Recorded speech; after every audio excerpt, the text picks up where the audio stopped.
Assalamualaikum warahmatullahi wabarakatuh. Perkenalkan, nama saya Amelia Moki. Saya dari kelas akuntansi B akan menjelaskan materi tentang pelaksanaan demokrasi di Indonesia. Baiklah, yang pertama yaitu pelaksanaan demokrasi di Indonesia.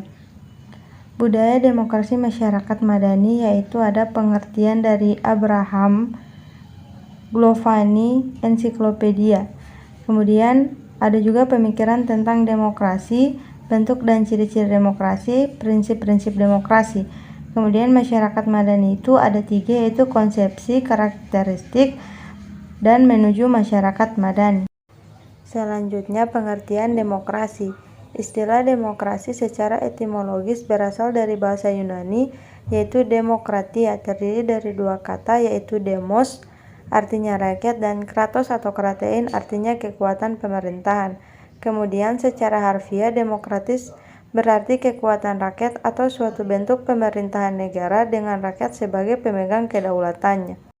Selanjutnya, International Commission of Jurists. Demokrasi adalah suatu bentuk pemerintahan di mana hak untuk membuat keputusan-keputusan politik diselenggarakan oleh WN melalui wakil-wakil yang dipilih oleh mereka dan bertanggung jawab kepada mereka melalui suatu proses pemilihan yang bebas. Pengertian demokrasi menurut Abraham, yaitu demokrasi adalah pemerintahan dari rakyat, oleh rakyat, dan untuk rakyat.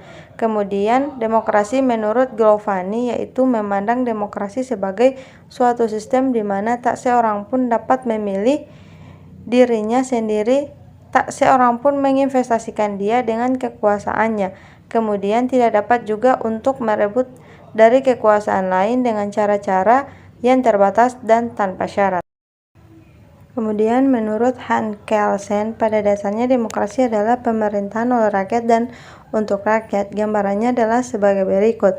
1. Yang melakukan kekuasaan negara adalah wakil-wakil yang terpilih untuk menyalurkan kehendak rakyat. Yang kedua yaitu cara melaksanakan kekuasaan negara. Dan ketiga yaitu menyelesaikan setiap konflik secara damai melalui dialog, kompromi, kerjasama, dan dukungan.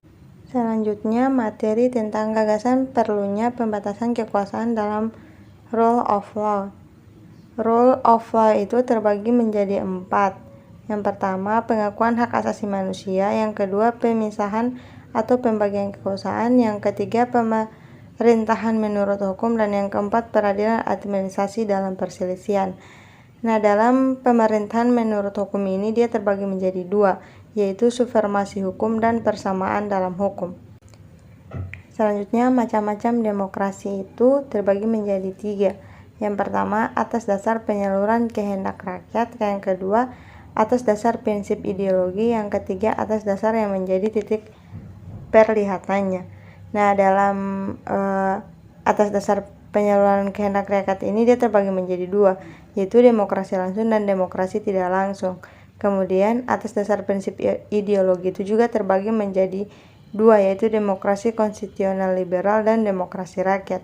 Kemudian atas dasar yang menjadi titik perhatiannya yaitu demokrasi formal, negara-negara liberal, atau negara demokrasi material atau negara-negara komunis. Selanjutnya demokrasi gabungan atau negara-negara non-blok. Selanjutnya, ciri-ciri demokrasi. Esensi ciri-ciri empiris demokrasi adalah bahwa demokrasi senantiasa berkaitan erat dengan pertanggungjawaban atau accountability, kompetisi, keterlibatan, dan tinggi rendahnya kadar untuk menikmati hak-hak dasar seperti hak untuk berekspresi, berserikat, berkumpul, dan lain sebagainya. Demokrasi pada umumnya ditandai dengan ciri-ciri. Yang pertama, adanya pembatasan terhadap tindakan pemerintah, prasarana pendapat umum atau media massa yang bebas dan bertanggung jawab, kemudian sikap menghargai hak-hak minoritas dan perorangan. Kemudian di negara-negara berkembang pada umumnya terbagi menjadi 4. Yang pertama, masyarakat masih mencari dan menemukan identitas. Yang kedua, ciri yang menonjol adalah eksekutif sangat berperan atau dominatif. Kemudian di suatu nilai tampaknya berhasil meningkatkan pertumbuhan ekonominya. Namun di sisi lain, infrastruktur politik hanya berperan sebagai pendukung saja. Yang terakhir, pelaksanaannya cenderung bersikap paksaan atau otoriter. Prinsip-prinsip demokrasi. Prinsip-prinsip dasar demokrasi secara universal bahwa yang disebut pemerintahan demokratis adalah pemerintahan yang menempatkan kewenangan tertinggi berada di tangan rakyat. Kekuasaan pemerintah harus dibatasi dan hak-hak individu harus dilindungi. Lehman Towers target prinsip-prinsip demokrasi. 1. Keterlibatan warga negara dalam pembuatan keputusan politik. 2. Tingkat persamaan tertentu di antar warga negara. 3. Tingkat kebebasan atau kemerdekaan tertentu yang diakui dan dipakai oleh warga negara. 4. Suatu sistem perwakilan. Dan yang terakhir adalah suatu sistem pemulihan kekuasaan mayoritas.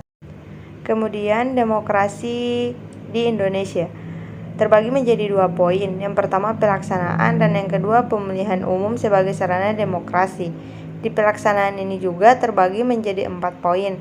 Yang pertama demokrasi liberal, demokrasi terpimpin, demokrasi Pancasila, dan demokrasi di era reformasi. Kemudian di pemulihan umum sebagai sarana demokrasi itu ada sistem distrik, sistem profesional, sistem gabungan, dan perilaku budaya demokrasi dalam kehidupan sehari-hari. Pelaksanaan demokrasi di Indonesia itu terbagi menjadi beberapa poin. Poin pertama yaitu demokrasi awal demokratisasi di Indonesia dilakukan melalui penerbitan maklumat Wakil Presiden nomor tanggal 3 November 1945 tentang anjuran untuk membeli partai politik. GNIP sebagai salah satu alat kelengkapan negara, semula berfungsi sebagai pembantu presiden, seharusnya beralih menjadi DPR atau MPR. Pada November 1945, Kabinet Presidensial diganti menjadi Kabinet Parlementer dengan Perdana Menteri Sultan Syahrir. Kemudian pasca agresi militer Belanda 19 Desember 1945, negara Indonesia terpecah dan terbentuk Negara Republik Indonesia Serikat RIS yang menerapkan sistem demokrasi liberal. Selanjutnya demokrasi terpimpin. Dengan adanya Dekret Presiden 5 Juli 1959, maka Undang-Undang Dasar 1945 berlaku kembali dan berakhir di UUD 1950. Dekret Presiden diterima oleh rakyat dan didukung oleh TNI Angkatan Darat serta dibenarkan oleh Mahkamah Agung. Presiden tidak bertanggung jawab kepada DPR. Kedudukan DPR dan Presiden berada di bawah MPR. Dekret Presiden membuat ketentuan pokok yang meliputi menetapkan pembayaran konstitusi. Yang kedua, menetapkan Undang-Undang Dasar 1945 berlaku kembali lagi segenap bangsa Indonesia. Kemudian pembentukan MPRS dan DPAS dalam waktu singkat. Selanjutnya demokrasi Pancasila Orde Baru. Awal kebangkitan Orde Baru bercita-cita untuk menjalankan Pancasila dan Undang-Undang Dasar 1945 secara murni dan konsekuen.